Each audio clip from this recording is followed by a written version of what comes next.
Pirates of the Caribbean. इस कहानी की शुरुआत होती है 1720 में, जहां पर समंदर में एक बहुत बड़े जहाज को दिखाया जाता है। इस जहाज में एक लड़की होती है जिसका नाम होता है एलिजाबेथ। वो समुद्री लुटेरों का गाना गा रही होती है। तभी वहां पर एक आदमी आता है और वो एलिजाबेथ को ऐसा करने से मना करता है। वो कहता है कि इस समुद्री लुटेरों का इलाका है, तुम्हें उनका ये मनहूस गाना नहीं गाना चाहिए। इसके बाद यहाँ पर लेफ्टिनेंट जेम्स आते हैं जो समुद्री लुटेरों से नफरत करते हैं। वो एलिजाबेथ को कहते हैं कि हर एक समुद्री लुटेरे की एक ही सजा है और वो है मौत। दरअसल जेम्स समुद्री लुटेरों से बहुत नफरत करता है। अब यहाँ पर एलिजाबेथ के डैड भी आ जाते हैं जो कि गवर्नर हैं और वो जेम्स को कहते हैं कि मेरी बेटी से ऐसे बातें मत करो, मैं नहीं चाहता कि उसके दिल में किसी भी तरह का कोई डर बैठे। जेम्स और गवर्नर वहां से चले जाते हैं और एलिजाबेथ एक बार फिर से समंदर की ओर देखना शुरू कर देती है और तभी उसे समंदर में एक लड़का दिखता है। वो शोर मचाकर सबको बताती है कि समंदर में कोई है। उस लड़के को जहाज के ऊपर लाया जाता है। तभी सब देखते हैं कि सामने एक बहुत बड़ा जहाज जल रहा होता है। सबका ध्यान उस तरफ चला जाता है। एलिजाबेथ उस लड़के के पास जाती है। वो लड़का होश में आता है। एलिजाबेथ कहती है कि मेरा नाम एलिजाबेथ है। वो लड़का कहता है कि मेरा नाम विल टर्नर है और इसके बाद वो बेहोश हो जाता है। एलिजाबेथ देखती है कि उसके गले में एक लॉकेट है। ये एक सोने का गोल सिक्का होता है जिसमें पायरेट्स का यानी कि लुटेरों का निशान होता है। एलिजाबेथ समझ जाती है कि ये भी लुटेरों में से एक है, इसीलिए वो उसके गले का लॉकेट अपने पास रख लेती है क्योंकि वो जानती है कि अगर जेम्स को पता चल गया कि ये एक लुटेरा है तो वो इसे मार देगा। धीरे धीरे वक्त बीतता और कई साल बीत जाते हैं। एलिजाबेथ अब बड़ी हो चुकी है। आज भी उसके पास वो लॉकेट है जो बचपन में उसे विल के गले में मिला था। उसने इस लॉकेट के बारे में कभी किसी को कुछ नहीं बताया। अब यहाँ पर उसके पिता जो कि गवर्नर है वो आ जाते हैं और वो उसे ड्रेस देते हैं। वो कहते हैं कि ये एक नया फैशन है, तुम इस ड्रेस को पहन लो, हमें एक जश्न में जाना है जो लेफ्टिनेंट जेम्स की तरक्की की खुशी में दिया जा रहा है। मैं चाहता हूँ कि तुम उससे मिलो। दरअसल उसके पिता चाहते हैं कि वो जेम्स से शादी कर ले। अब विल को दिखाया जाता है जो गवर्नर के घर पर आता है। दरअसल विल एक लुहार है। गवर्नर ने उसे एक तलवार बनाने के लिए कहा था। वही तलवार लेके वो गवर्नर के घर पर आया होता है। यहाँ पर एलिजाबेथ से उसकी मुलाकात होती है। एलिजाबेथ विल को देखकर बहुत खुश होती है पर उसके डैड नहीं चाहते कि वो विल से दोस्ती बढ़ाए, इसीलिए उसके डैड उसे लेकर जश्न के लिए निकल पड़ते हैं। वहीं दूसरी तरफ समंदर में हमें जैक स्पैरो को दिखाया जाता है जो पोर्ट रॉयल की बंदरगाह पर अपनी कश्ती रोकता है। वहां पर एक आदमी आता है और जैक स्पैरो को कहता है कि पोर्ट रॉयल की बंदरगाह पर अपनी कश्ती बांधने का एक चांदी का सिक्का लगता है। जैक स्पैरो उसके पास आता है और उसे 3 चांदी के सिक्के देता है और कहता है कि मेरा नाम भूल जाओ। जैक स्पैरो यहाँ से एक पानी के जहाज में जाता है। तभी वहां पर 2 सिपाही आ जाते हैं। वो सिपाही जैक स्पैरो से पूछते कि तुम यहाँ पर क्या कर रहे हो। जैक स्पैरो कहता है कि मैं इस पानी के जहाज को चुराने के लिए आया हूँ। सिपाही उसकी बात पर विश्वास नहीं करते। वहीं किले के ऊपर दिखाया जाता है कि एलिजाबेथ और लेफ्टिनेंट जेम्स एक साथ है। लेफ्टिनेंट जेम्स अपने प्यार का इजहार कर रहे होते हैं लेकिन एलिजाबेथ की ड्रेस इतनी टाइट होती है कि उसे सफोकेशन होना शुरू हो जाती है और वो बेहोश होकर किले की ऊंची दीवार से समंदर में गिर जाती है। एलिजाबेथ के गले में विल का सोने का वो लॉकेट भी होता है जिस पर पायरेट्स का यानी कि समुद्री लुटेरों का निशान है और जब वो सोने का लॉकेट समंदर के स्पर्श में आता है तो उससे एक अजीब सी वाइब्रेशन, एक गूंज निकलती है जो दूर दूर तक फैल जाती है। वहीं जैक स्पैरो ने एलिजाबेथ को पानी में गिरते हुए देख लिया होता है। वो उसे बचाने के लिए पानी में कूद जाता है और जब वो उसे पानी से बाहर लाता है तो वो देखता है कि उसके गले में सोने का पायरेट्स का लॉकेट है। वो उससे पूछता है कि तुम्हारे गले में लॉकेट कहां से आया, पर इससे पहले कि वो जवाब देती यहाँ पर जेम्स, उसके सिपाही और एलिजाबेथ के पिता आ जाते हैं। जेम्स के सिपाही जैक स्पैरो को बंदूक की नोक पर ले लेते हैं और एलिजाबेथ कहती है कि इसने मेरी जान बचाई है, तुम्हें इसे छोड़ना होगा। पर जेम्स उसके हाथ में पायरेट्स का निशान देख लेता है। वो कहता है कि तुम एक पायरेट हो। जेम्स पायरेट से नफरत करता है इसीलिए जैक को बंदी बना लेता है पर जैक बड़ी चालाकी से एलिजाबेथ को गन पॉइंट पर ले लेता है और यहाँ से भाग जाता है। हालांकि सिपाही उसका पीछा भी करते हैं और जैक बड़ी बहादुरी और चालाकी से यहाँ से निकल जाता है। यहाँ से निकलकर वो एक लोहार की दुकान में जाता है जहाँ पर वो अपनी हथकड़ियां काटने की कोशिश करता है। ये लोहार की दुकान विल की होती है। विल वहां पर आ जाता है। विल और जैक स्पैरो के बीच में तलवारबाजी होती है। जैक स्पैरो और विल दोनों ही बहुत ही शानदार तलवारबाज होते हैं पर तभी यहाँ पर सैनिक आ जाते हैं और वो जैक स्पैरो को पकड़कर जेल में डाल देते हैं। वहीं रात को दिखाया जाता है कि समुद्री लुटेरों का सबसे बड़ा जहाज, जिसे ब्लैक पर्ल कहा जाता है, वो यहाँ तक पहुंच जाता है। दरअसल एलिजाबेथ के पानी में गिरने के बाद उसके गले में पायरेट्स के सोने के सिक्के से जो वाइब्रेशन निकली थी, उस वाइब्रेशन और गूंज से ब्लैक पर्ल जहाज के लुटेरों को पोर्ट रॉयल का पता चल गया होता है। वो इस पूरी जगह पर हमला कर देते हैं, साथ ही उस कमरे तक भी पहुंच जाते हैं जहां पर एलिजाबेथ छुपी होती है। एक पायरेट कहता है कि तुम्हारे पास हमारी एक अमानत है, वो सोने का सिक्का हमें चाहिए। वो एलिजाबेथ को ढूंढ लेते हैं और इससे पहले कि वो एलिजाबेथ को मारते, एलिजाबेथ कहती कि मैं तुम्हारे सरदार से बात करना चाहती हूँ।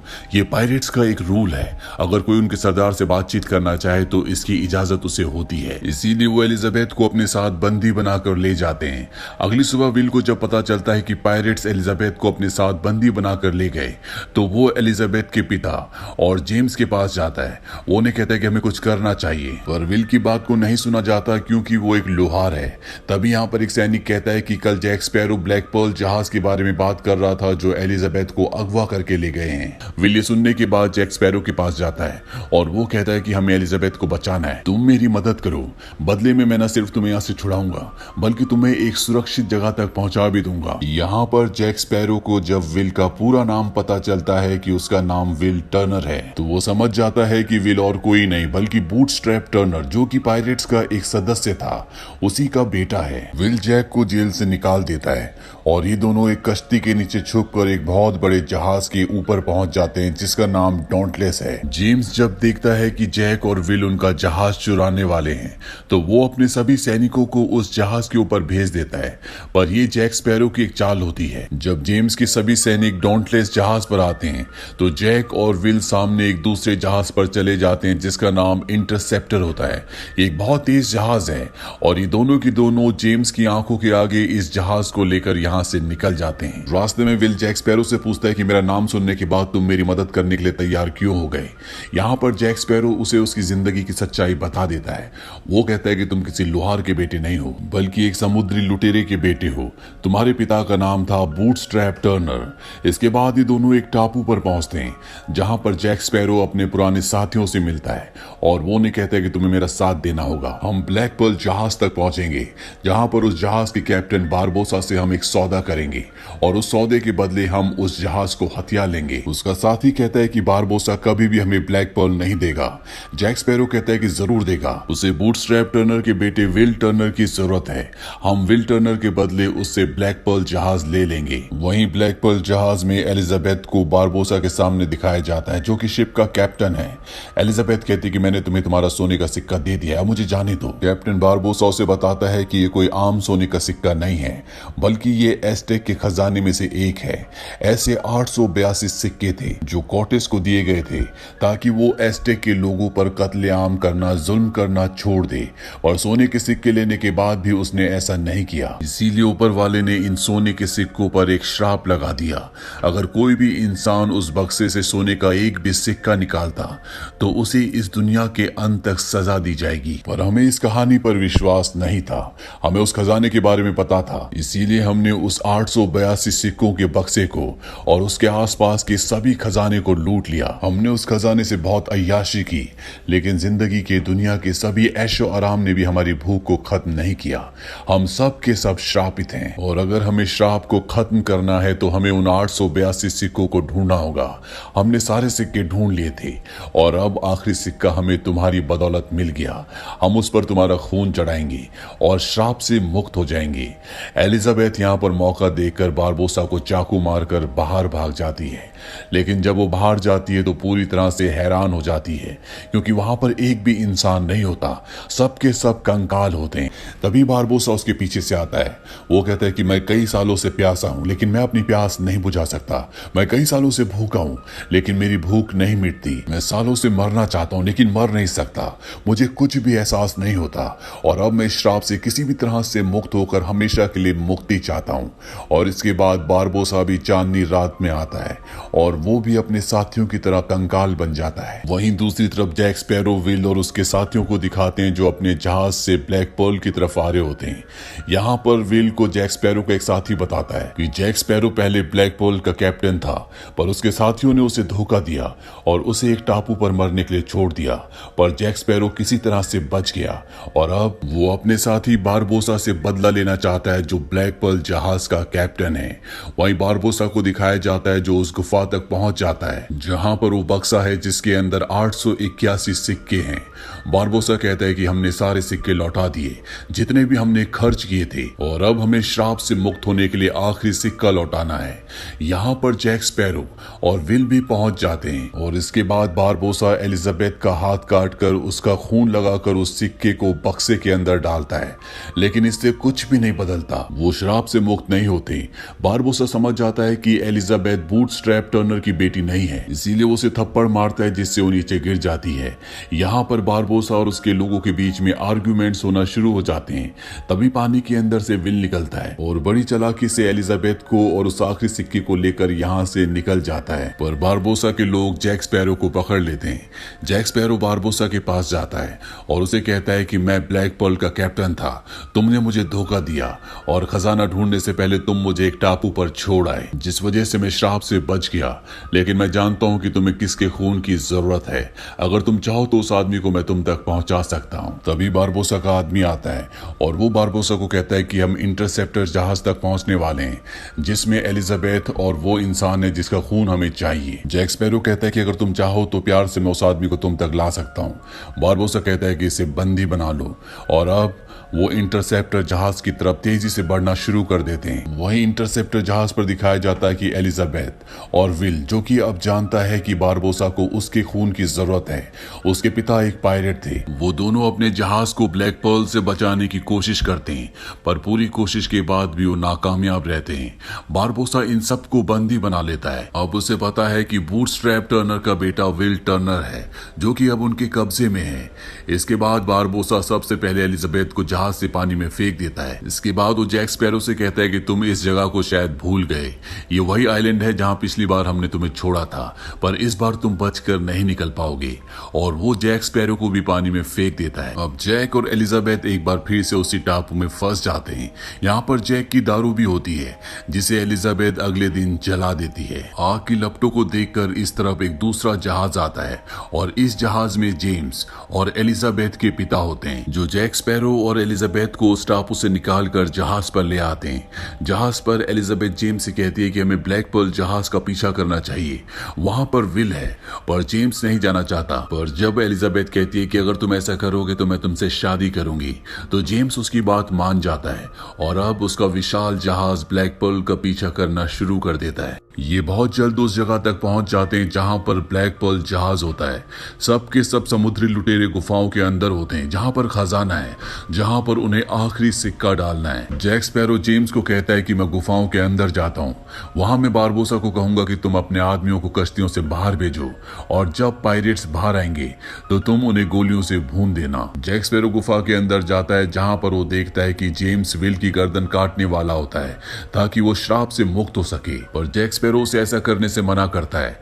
वो कहता है कि अगर तुम श्राप से मुक्त हो गए तो भी बच नहीं पाओगे क्योंकि बाहर डॉन्टलेस जहाज तुम्हारा इंतजार कर रहा है। श्राप से मुक्त होने के बाद जब तुम आम इंसान बनकर बाहर जाओगे तो जेम्स और उसके सभी सैनिक तुम्हें मार देंगे। तुम्हें बाहर जाकर सबसे पहले डॉन्टलेस जहाज पर अपना कब्जा करना चाहिए। इसके बाद तुम्हारे कब्जे में 2-2 जहाज होंगे। तुम मुझे ब्लैक पर्ल का कैप्टन बना देना, मैं तुम्हारे अंडर हमेशा काम करूंगा और जितने भी जहाजों को मैं लूटूंगा उसका 10% तुम्हें दूंगा। बातों ही बातों में यहाँ पर जैक स्पैरो उसके खजाने से एक सिक्का चुरा लेता है, यानी कि अगर उसने आखिरी सिक्का डाल भी दिया तो भी वो श्राप से मुक्त नहीं होंगे। बारबोसा को जैक की बात सही लगती है और वो अपने सभी पायरेट्स को बाहर भेज देता है जो चांदनी रात में अपने असली रूप में आ जाते हैं, यानी कि सब के सब वो कंकाल होते हैं और वो डॉन्टलेस जहाज के सैनिकों पर हावी होना शुरू हो जाते हैं। वहीं गुफाओं के अंदर दिखाया जाता है कि जैक स्पैरो और विल बारबोसा से लड़ना शुरू कर देते हैं, पर बारबोसा एक इंसान नहीं है, उसे मारा नहीं जा सकता। बारबोसा और जैक की लड़ाई में बारबोसा अपनी तलवार जैक के शरीर के आर पार कर देता है और तभी जैक चांद की रोशनी में जाता है और वो भी एक कंकाल होता है क्योंकि उसने भी उस श्रापित खजाने से एक सिक्का चुराया है, यानी कि अब वो भी श्रापित है, वो भी इन्हीं में से एक है। जैक के पास जो सिक्का होता है वो उस पर अपना खून लगाकर उस सिक्के को विल की तरफ उछालता है। विल उस सिक्के को पकड़ लेता है। तभी यहाँ पर एलिजाबेथ आती है। बारबोसा अपनी गन एलिजाबेथ की तरफ तान देता है। इसके बाद हमें गोली चलने की आवाज आती है। ये गोली जैक स्पैरो ने बारबोसा के ऊपर चलाई होती है। ये वही गोली होती है जो बारबोसा ने जैक को टापू पर छोड़ने से पहले दी थी और जैक स्पैरो इस गोली से बारबोसा को मारना चाहता था। बारबोसा कहता है कि तुमने इस गोली को वेस्ट कर दिया। विल टर्नर कहता है कि नहीं और वो दोनों सिक्कों को उस श्रापित खजाने के बॉक्स में डाल देता है, जिससे सब के सब श्राप से मुक्त हो जाते हैं। और बारबोसा जिसकी छाती पर गोली लगी होती है वो अपना दम तोड़ देता है। वहीं डॉन्टलेस जहाज पर जितने भी पायरेट्स होते हैं अब वो आम इंसान बन चुके हैं, इसीलिए वो अपनी हार मान लेते हैं। इसके बाद दिखाया जाता है कि पोर्ट रॉयल में जैक स्पैरो को फांसी दी जा रही होती है। विल को ये बिल्कुल अच्छा नहीं लगता। वो उस जगह जाता है जहां पर एलिजाबेथ, उसके पिता और जेम्स होते हैं। वो एलिजाबेथ को कहता है कि मैंने तुमसे कभी नहीं कहा, लेकिन मैं तुमसे बहुत प्यार करता हूं। और ये कहने के बाद वो उस जगह जाता है जहां पर जैक स्पैरो को फांसी से लटकाया जा रहा होता है। वो उसे वहां से बचा लेता है। इससे पहले कि ये दोनों यहां से निकलते, जेम्स के सिपाही इन दोनों को चारों तरफ से घेर लेते हैं। एलिजाबेथ और उसके पिता भी यहाँ पर आते हैं। एलिजाबेथ विल से कहती कि मैं भी तुमसे बहुत प्यार करती हूँ। जैक स्पैरो यहाँ पर अपने एक साथी का तोता देख लेता है। वो समझ जाता है कि उसके साथी आसपास ही है, इसीलिए वो किले की ऊंची दीवार से पानी में कूद जाता है। और तभी ब्लैक पर्ल जहाज जो कि उसके साथियों के पास है, वो समंदर में जैक स्पैरो की तरफ आता हुआ दिखाई देता है जो उसे बचाने के लिए आया है। वहीं किले के ऊपर हमें जेम्स को दिखाया जाता है जो विल को माफ कर देता है। साथ ही एलिजाबेथ के पिता भी विल और एलिजाबेथ की शादी के लिए मान जाते हैं। और अंत में हमें जैक स्पैरो को दिखाया जाता है जो ब्लैक पर्ल जहाज में है। उसके साथ ही उसे ब्लैक पर्ल जहाज का कैप्टन बना देते हैं। और इसी के साथ ये फिल्म यहीं पर खत्म हो जाती है।